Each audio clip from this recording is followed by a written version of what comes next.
Hi everyone, this is me Akanksha Singh, your current affairs educator. आप सभी का स्वागत है उत्कर्ष क्लासेस के अंदर। और फिर से मैं आप लोगों के पास यहाँ पे कनेक्ट हो गई हूँ। वैसे थंबनेल से आपको आइडिया लग ही गया होगा कि आज की वीडियो के अंदर हम किस बारे में डिस्कशन करने वाले हैं। यस, तो वेरी वंडरफुल वाव टॉपिक। मुझे तो लगता है बहुत सारे लोग जो है सिर्फ किम जोंग की फोटो देखकर उन्होंने इस वीडियो पे क्लिक कर लिया होगा, क्योंकि इतने ज्यादा क्यूरियस रहते हैं हम सब कि भाई नॉर्थ कोरिया में क्या हो रहा है। इतना आइसोलेटेड उन्होंने बना रखा है अपनी कंट्री को कि हम सब के अंदर क्यूरियोसिटी रहती है। तुम्हारा तो पता नहीं, मेरे अंदर तो हमेशा होती है। कभी भी मैं यूट्यूब स्क्रॉल कर रही होती हूँ और उसके अंदर कभी भी मेरे दिमाग में ऐसे थंबनेल पे दिख जाता है, कोई शॉर्ट में दिख जाता है कि ये जो है नॉर्थ कोरिया से एस्केप कर गया और वो अपनी स्टोरी सुना रहा है। लिटरली मुझे तो बहुत ज्यादा क्यूरियोसिटी होती है जानने के लिए कि वो कैसे भागा, क्या हुआ, क्या कंडीशन है, या फिर कोई इंडियन या कोई हमारा कोई ब्लॉगर है जो वहां पे घूम के आता है और फिर वहां की स्टोरीज हमें सुनाता है। Really I am very fan of that. तो इसी के लिए मैंने ये वीडियो बनाया है आज आप लोगों के लिए। यहाँ पे आपको मैप के ऊपर दो कंट्रीज नजर आ रही है, one is north Korea and the other one is south Korea. तुम सबको पता है कि आज हम इस वीडियो के अंदर नॉर्थ कोरिया यानी कि उत्तरी कोरिया के बारे में डिस्कशन करने वाले हैं। ये देखो, उत्तरी कोरिया है चाइना के साथ में इसका बॉर्डर लगता है। कई बार स्टोरीज और भी सुना होगा आप लोगों ने, लोगों की स्टोरीज में, कि लोग एस्केप करके चाइना भाग जाते हैं, ठीक है, फिर चाइना में रेफ्यूजी की तरह रहते हैं, चाइना इनको वापस यहाँ पे भेज देता है, फिर इनके साथ बहुत बुरा सलूक किया जाता है। वेरी आइसोलेटेड कंट्री, इतने स्ट्रिक्ट रूल्स है ना। 26.6 मिलियन पीपल्स का पॉपुलेशन है और ये अपने आप को डेमोक्रेटिक रिपब्लिक ऑफ कोरिया कहते हैं। मतलब कि कितने डेमोक्रेटिक है, कितने रिपब्लिक है, वो तो आप भी जानते हैं, हम भी जानते हैं। और यही रिपब्लिक और डेमोक्रेसी से ही रिलेटेड अभी यहाँ पे इलेक्शंस रहे हैं और इलेक्शंस में क्या रिजल्ट आया है, कैसा रिजल्ट आया है, ये भी काफी चर्चा के अंदर है, काफी न्यूज के अंदर है। ये सब कुछ हम लोग यहाँ पे डिस्कस करने वाले हैं। But before coming to North Korea, थोड़ा सा साउथ कोरिया के बारे में भी डिस्कशन कर लेते हैं। भाई साउथ कोरिया तो हमारा फेवरेट है, तुम्हारा पता नहीं, मेरा तो फेवरेट है साउथ कोरिया। कोरियन जो फूड होता है, रामेन नूडल्स, किमची, थोड़ी स्पाइसी, ऐसा लगता है इंडिया के बाद जो एक्चुअल में कोई कंट्री है जो स्पाइस खा रहा है, दैट इज कोरियन पीपल्स। उसके अलावा BTS army, I am not a big fan of BTS army, but हाँ, दे सिंग वेल, दे सिंग गुड। हाँ, बट हमारे घर के बहुत सारे बच्चे हैं जो कि इनके फैन है BTS आर्मी के। And the other one is जो हम सबको पसंद है, यहाँ के कोरियन प्रोडक्ट्स, स्किन केयर। भाई हम जो सुंदर सुंदर हो जाते हैं, कि पूरा वर्ल्ड फैन हो रखा है कोरियन प्रोडक्ट्स के, कोरियन के स्किन केयर प्रोडक्ट्स के। तो ये तो बहुत ही ज्यादा गुड वे में दुनिया में फेमस है। वैसे ही इनका जो बंटवारा होने के बाद जो एक कंट्री है, ये जो है बैड तरीके से फेमस है। पहले यहाँ पे देख लो, इन दोनों को जो ये डिवाइड करती है लाइन, इस लाइन का नाम क्या है? ये जो लाइन इन दोनों को डिवाइड करती है, दोनों कंट्रीज को, इसका नाम क्या है? दिस इज 38th पैरेलल, ठीक है, इसका नाम क्या है? दिस इज 38th पैरेलल, जो कि इन दोनों को डिवाइड करती है। दोनों अलग कब हुए थे? इन ईयर 1945 में जो है दोनों कंट्रीज अलग हो गई थी। जैसे इंडिया पाकिस्तान का बंटवारा हो गया था, वैसे ही कोरिया का बंटवारा होकर साउथ कोरिया नॉर्थ कोरिया बन गया था। अब हम आ जाते हैं हमारे टॉपिक के ऊपर, दैट इज नॉर्थ कोरिया के ऊपर। नॉर्थ कोरिया एक ऐसा कंट्री है, कि यहाँ पे इलेक्शंस भी होते हैं, ये खुद को डेमोक्रेटिक भी कहते हैं। कितने डेमोक्रेटिक है, क्या है, क्यों है, कैसे हैं, बट हमें एक चीज देखने को मिलता है, इलेक्शंस कितनी बार ही हो जाए, चाहे कुछ ही हो जाए, हमें यहाँ पे लीडर जो है किम जोंग यूंग ही दिखते हैं। कि भाई ऐसा क्या होता है कि हर बार यही लीडर बन जाते हैं। ओके, तो यू ऑल नो, सबसे पहले तो नॉर्थ कोरिया की बात कर लेते हैं। ये अपने कुछ अजीबो गरीब चीज़ों के लिए जाने जाते हैं। वैसे तो हमारे किम जोंग भी कुछ ऐसे ही अजीब गरीब चीज़ों के लिए जाने जाते हैं, सबसे ज़्यादा स्ट्रिक्ट रूल्स के लिए। इनके अलग ही नियम चलते हैं। इनको जो चीज़, कि आप वहाँ पे अपने पसंद के हेयर स्टाइल नहीं रख सकते, आप पेट्स नहीं रख सकते, समझ में आ रहा है? आपको डॉग यानी पेट्स को पालने तक पे यहाँ पे मना है। अगर आप उल्लंघन करते हुए पाए गए तो आपको सजा, बहुत सजा मिल सकती है। सोचो, आपको डेथ पेनल्टी भी मिल सकती है। यहाँ पे इंटरनेट यूज करना अलाउड नहीं है। आप क्या कर रहे हो, मेरे वीडियो को इंटरनेट के थ्रू देख रहे हो, बट यहाँ पे इस कंट्री के अंदर आपको इंटरनेट अलाउ करना, यूज करना अलाउड नहीं है। बहुत सारी ऐसी चीजें हैं, आप ओपनली कुछ नहीं बोल सकते, आप गवर्नमेंट के रूल को फॉलो नहीं कर सकते हैं, फॉलो करना ही पड़ेगा। जैसे हम तो नहीं करते कि ठीक है क्या हो जाएगा, लड़ लेंगे, कोर्ट में चले जाएंगे, ये हो जाएगा, वहाँ कोर्ट वोट कुछ नहीं है, सीधे तुम्हें अरेस्ट करेंगे। जहाँ पहले से ही लाखों लोग होंगे उस जेल के अंदर जो सजा काट रहे होंगे ऐसी छोटी छोटी चीजों के लिए, उसमें से ही एक आप भी हो जाएंगे। तो इस तरीके की कंट्री में जब इलेक्शन होता है, डेमोक्रेसी के नाम पे इलेक्शन होता है, और वहां पे रूल्स की बात करें तो जैसे एक ऐसी कंट्री है जहां पे आपको कंफ्यूजनिज्म देखने को मिलता है, बहुत ज्यादा कम्युनिज्म क्या होता है, मतलब कि ऐसा देखो कि जो पावर है, जो कंट्री का मेन हेड है, पावर है, वही सारा कुछ कंट्रोल करता है। चाहे यहाँ की फैक्ट्रीज हो, फार्म्स हो, एग्रीकल्चर हो, इंफ्रास्ट्रक्चर हो, हर एक चीज का जो कंट्रोल है वो सिर्फ और सिर्फ पावर के पास है।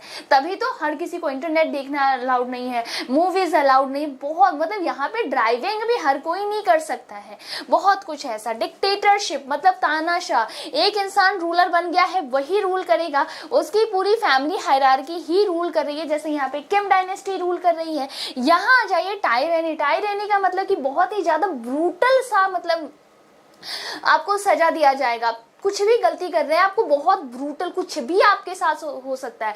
You don't have any idea कि क्या हो सकता है, कुछ भी आपके साथ हो सकता है, आपको डेथ तक की पेनल्टी मिल सकती है। आप ये सोच लो, लोग इतने डरे हुए होते हैं, तभी तो आपने सुना होगा कई बार लोग नॉर्थ कोरिया से भागने की कोशिश करते हैं, वहां से भाग जाते हैं, और भागने पे अगर पकड़े जाते हैं तब तो मतलब ऐसा होता है ना कि कई बार तो अगर कोई भागता हुआ पकड़ा गया ना, उनकी पूरी फैमिली को जो है जेल भेज दिया जाता है, और फिर आगे तो भाई भगवान जाने। मोनार्की यानी a kind of king rule आपको यहाँ पे देखने को मिलता है, चाहे कुछ भी हो जाए। यहाँ पे अगर हम लोग बात करें तो सिर्फ एक ही जो है पार्टी है, कौन सी पार्टी है, वर्कर्स पार्टी ऑफ कोरिया। और workers party of Korea the supreme leader जो है, यहाँ के लीडर को लीडर नहीं कहा जाता भाई, यहाँ के लीडर को सुप्रीम लीडर कहा जाता है, जो कि किम जोंग है। कितने ही वोट डाल लो, कुछ भी डाल लो, यही जीतने वाले हैं। एक बार थोड़ा सा नॉर्थ कोरिया के बारे में समझ लेते हैं। अभी रिसेंटली जो न्यूज़ में आया था, इस न्यूज़ के अकॉर्डिंग आप लोग देखोगे तो 99.93% जो लोग हैं, 99.93% जो लोग हैं, उन्होंने किम जोंग को वोट दिया। तुम कहोगे कि मैम इतने स्ट्रिक्ट रूल्स, इतना कुछ होने के बाद भी स्टिल 99.93, और तुम्हें पता है, ये तुम्हें लग रहा होगा इतने सारे वोट्स इनको मिल गए, नहीं, ये कम वोट मिला इनको। इससे पहले 99.99% इनको वोट्स मिलते थे, तो 0.07% वोट्स इस बार कहाँ चले गए? क्या लोग ऑपोजिट में भी, मतलब कि इसके कोई ऑपोजिशन में कोई पार्टी है जिनको ये लोग वोट दे रहे हैं? और अगर 0.07% वाले जो लोग हैं जिन्होंने इतना स्ट्रिक्ट, इतना कुछ होने के बाद भी ऑपोजिशन को कैसे वोट दे दिया इन्होंने, ये कैसे हो गया मैम?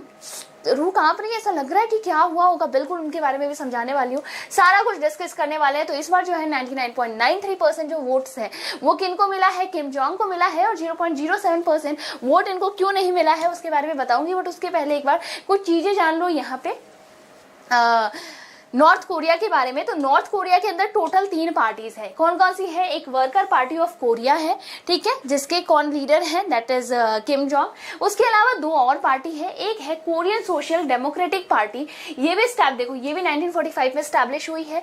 ये जो है कोरियन सोशल डेमोक्रेटिक पार्टी, ये भी 1945 में ही स्टैब्लिश हुई है। और उसके बाद चोनोदोइस्ट चोंगो पार्टी, ये 1946 में क्या हुई है, स्टैब्लिश हुई है। तो बेसिकली ये तीनों जो है गठबंधन की सरकार है। तीनों की बात करें तो गठबंधन की सरकार है, मतलब 3 पार्टी है, बट तीनों पार्टी एक ही है। चाहे कुछ भी हो जाए, जीतेगा कौन? अगर ये पार्टी जीती तो भी किम जोंग यूंग जीतेंगे, ये भी हो गया तो किम जोंग यूंग जीतेंगे। तो यही होने वाला है। यहाँ पे 2 बार इलेक्शंस होते हैं, 2 तरीके से इलेक्शन होते हैं, मतलब 2 फेजेस में इलेक्शन होते हैं। हर यहाँ देखो सुप्रीम पीपल्स असेंबली इलेक्शन, इसके अंदर टोटल 687 सीट्स है। इतना डीप में आपको नहीं जानना है, बट ये टोटल 687 सीट्स है। और इसकी अगर हम लोग बात करें तो ये नेशनल लेवल पे होता है, मतलब मेन जो लीडर्स है ना, उनके लिए इलेक्शन किया जाता है, ठीक है। ये नेशनल लेवल का इलेक्शन होता है। इसमें बात करें तो जो कंट्री है उसके पार्लियामेंट, सुप्रीम पीपल जो है, मतलब जो लीडर वगैरह है, उनके लिए इलेक्शन किया जाता है। और जितने भी अलग अलग एरिया से कौन सा इंसान इलेक्शन लड़ेगा, उसको कौन इलेक्ट करेंगे, उसको भी किम जोंग यून इलेक्ट करते हैं, यहाँ से एक ये होगा। और हाँ, हर जगह से एक जना ही होता है। जैसे आज अगर हम देखें, हम कभी वोट्स डालते हैं तो हमारे एरिया से 3-4 जने होते हैं, हम उनमें से किसी एक को वोट डालते हैं, या ऐसा नहीं होता, हर जगह से एक ही जना है। तो या तो आप वोट दोगे या फिर आप वोट नहीं दोगे, यानी आपके पास दो चीजें होगी, या तो यस या नो। यानी आपके पास एक वॉलेट पेपर होगा, अगर आप हामी भर रहे हो तो यस करके टिक करके आप उसके अंदर पेपर, मतलब पेपर वॉलेट के वो जो होता है ना, उसके अंदर आप अपनी पर्ची डाल सकते हैं। नो के लिए आपको क्रॉस लगाना है और दूसरे डब्बे में, मतलब नो वाले डब्बे में आपको क्या करना है, वो पर्ची डालना है। मतलब ट्रांसपेरेंसी पूरी दिख रही है आपको, मतलब सबको पता चल रहा है। इलेक्शन में क्या होता है, हम लोग हमारे वोट छुपाते हैं कि हम नहीं बताएंगे हम किसको वोट दे रहे, वरना क्या होगा, अगर कोई और पार्टी वाला है मे भी गुस्से में आके हमारी पिटाई कर दे। वहां सामने क्लियर होता है, तो लोग इस डर से भी कभी भी नो वाले को वोट डालते ही नहीं है। वोट हमेशा प्लस वाले में ही, मतलब कि जो करेक्ट है उसी में जाता है। यही रीजन है कि वहां पे ये जो जगह है, यहाँ पे मैक्सिमम चांसेस आपको देखने को मिलेगा। ऑलमोस्ट 100% वोटिंग होता है और ऑलमोस्ट 100% लोग जो है यस करते हैं। मैम अगर 100% यस करते हैं तो नो कहाँ से आया वो भी समझेंगे, बट एक स्लाइड और है आपको, उसके पहले यहाँ देख लो। दूसरे टाइप की जो इलेक्शन यहाँ पे होते हैं, एक और टाइप का इलेक्शन यहाँ पे होता है, that is local people's assembly election. ये क्या होता है, जैसे वो पूरे नेशन लेवल का था, तो ये अलग अलग जो छोटे छोटे एरियाज होते हैं ना, मान लो एक इंडिया लेवल पे इलेक्शन है, फिर हमारे ग्राम पंचायत, ये सारे इलेक्शन होते हैं ना, थोड़े थोड़े वार्ड वाले इलेक्शन, ये उस टाइप का इलेक्शन होता है। सेम ही पैटर्न इसमें भी फॉलो किया जाता है। एक ही जने को आप एक जगह से, एक जना ही है, आपको वोट देना है तो उसी को देना है, नहीं देने का तो वैसे सवाल ही नहीं उठता, क्योंकि यहाँ पे कंपल्शन है वोट देना। और किम जोंग जो है ये इलेक्शंस इसलिए करवाते हैं ताकि वर्ल्ड में कंट्री को डेमोक्रेटिक शो कर सके। अब आता है फिर से हमारा पॉइंट कि ऐसा है तो मैम यहाँ पे जो वोटिंग्स हुई, अब इन लोगों का क्या होगा, 0.07% लोगों का क्या होगा, तो इनका कुछ भी नहीं होगा। ये प्लान है किम जोंग उन का, हमेशा रहता है, तभी तो 99.99% ऐसा इन्होंने ये प्लान बनाया है कि जो हमारे लोग हैं वो हमसे बहुत ज़्यादा खुश हैं, इसलिए मैक्सिमम लोगों ने तो मुझे वोट दिया, बट कुछ लोग उन्हें मुझे वोट नहीं दिया है। ये शो करना चाहते हैं कि हमारी कंट्री के अंदर डेमोक्रेसी है, मतलब कि लोग विपक्ष को भी वोट दे सकते हैं। और ये जो वोट जो विपक्ष को, यानी 0.07% जो वोट्स नहीं मिले इनको, ये एक्चुअल में इन्हीं के लोगों ने ही ये वोट्स दिए हैं। और इन्हीं के लोगों ने मतलब फिर आगे, ताकि ओवरऑल हम ऐसा दिखा सके कि हमारे कंट्री में भी ऑपोजिशंस को वोट देना अलाउड है। और हमेशा की तरह फिर से जो पावर में आए हैं, कौन आए हैं, the one and only Kim Jong Un.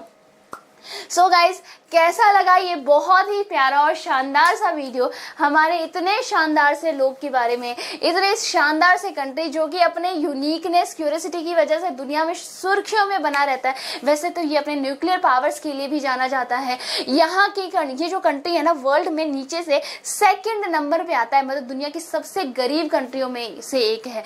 यहाँ की पॉपुलेशन की बात करें तो 10 लाख से ज्यादा ऐसी पॉपुलेशन है जो कि 2 टाइम का खाना नहीं खा पा रही है। माल न्यूट्रिशन के अंदर 10% पॉपुलेशन आपको यहाँ की देखने को मिलेगी। जो 10% पॉपुलेशन है वो माल न्यूट्रिशन यानी कि कुपोषण का शिकार है, जिनको खाना नहीं मिल रहा है, बेसिक चीजें नहीं मिल रही है। ये आज भी इंडस्ट्रियलाइजेशन के पहले की जो दुनिया थी ना हमारी, उस तरीके से ये आज भी खेती कर रहे हैं, घर चला रहे हैं। इंटरनेट नहीं है, internet is the basic need आज के टाइम में, ये यहाँ के लोगों के पास नहीं है ना। यहाँ की अगर हम लोग बात करें तो यहाँ पे कोई बड़ी कंपनीज नहीं है। यहाँ पे जो भी कंपनीज है बाहर की कंपनीज से की चीजें ये लोग यूज करते हैं, दे हैव नथिंग, कुछ डेवलपमेंट नहीं हुआ है। बट हाँ, काफी ज्यादा जो नॉर्थ कोरिया का पैसा है वो nuclear power, missile, ballistic missiles वगैरह बनाने में यूज किया जाता है। इसलिए हम आप जैसी मतलब जितनी भी कंट्रीज हैं इनको थोड़ा डर लगता है नॉर्थ कोरिया से, क्योंकि ये आदमी भाई कुछ भी कर सकता है, कभी भी कुछ भी सोच सकता है। और क्या पता ये अपने बैलिस्टिक मिसाइल्स, क्रूज मिसाइल, इन सब का यूज करके किसी जगह को डिस्ट्रॉय कर दे। तो यस, ये भी रीजन है कि न्यूज में है। So guys, let's end this video. आप लोगों को ये बहुत अच्छी सी जानकारी, बहुत अच्छे कंट्री के बारे में आपको पता चल गई होगी। यहाँ पे आप लोगों के लिए एक MCQ डाला है मैंने, जिसका आंसर आप लोग मुझे कमेंट सेक्शन के अंदर करेंगे। सवाल है आप लोगों के लिए है, in which year did north Korea separate from the south Korea, यानी कि उत्तर कोरिया दक्षिण कोरिया से किस वर्ष में अलग हुआ था। इस क्वेश्चन का आंसर आप लोग मुझे कमेंट सेक्शन में करेंगे। बाकी this is all for this session. बाकी मिलते हैं नेक्स्ट इन्फॉर्मेटिव वीडियो के अंदर। Till then tata, take care, bye bye, stay tuned, stay connected. ख्याल रखिएगा आप लोग अपना।